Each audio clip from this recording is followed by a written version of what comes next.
I had lost money. I had lost my wife. I lost my grandfather.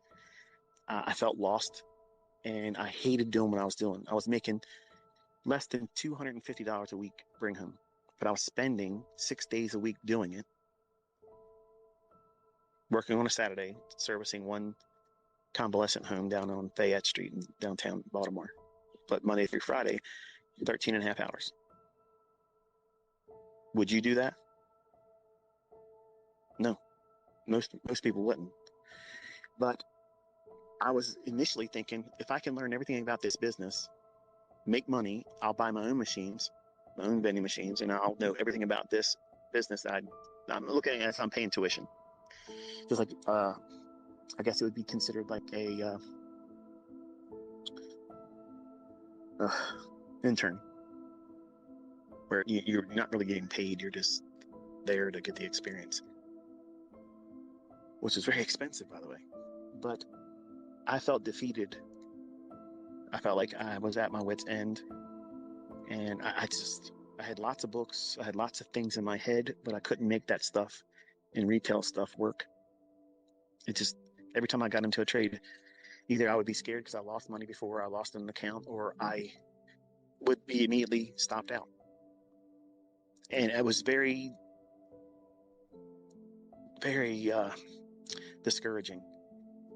And while I didn't have a gun, I probably would have hurt myself if I had one then. I felt like I was being invited many times driving over that Key Bridge. Like I just want to whip the wheel over there and just go off the edge of it.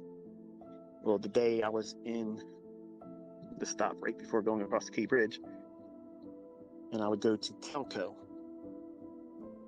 which was a stop that didn't make a whole lot of money, but I hated going to it. I figured, well, once I service that one, I'll be going over the Key Bridge, and then I'm going to do it today. I'll probably pass out on my way down.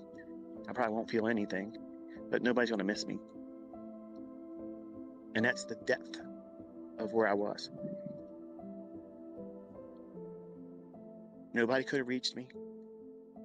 There was no cell phone, no text message that encouraged me not to do it. And I didn't tell anybody I was going to do it. Because listen, folks, if you're going to do it, you're going to do it. People that talk about doing it, they just want someone to say, I love you, don't do that. They don't want to really hurt themselves. But that day I did. I felt empty, worthless. I looked at my history. My own parents didn't want anything to do with me. And the only person that looked at me like a son was my grandfather. He was gone. I had no direction in life. And yes, I believed in God, but that wasn't enough at the time. And I needed to feel some kind of purpose, some reason to be here, because there was no reason for me to want to be here.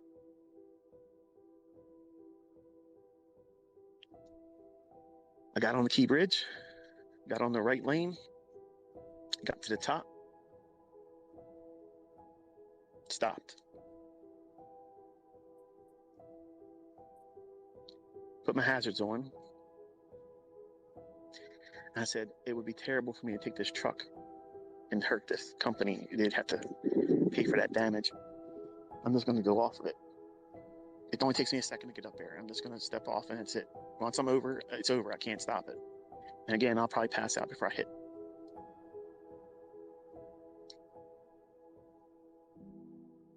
And I don't know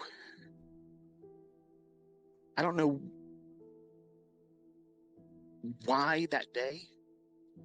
What was I didn't wake up that morning and think it. It was while I was working. While I was working and thinking about what I was doing and how I felt trapped doing that. And I didn't see an out. I never drank alcohol. I never did drugs.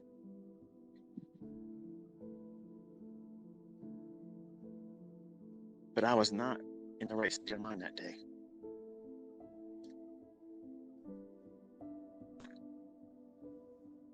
Something said, Go home and don't think about it.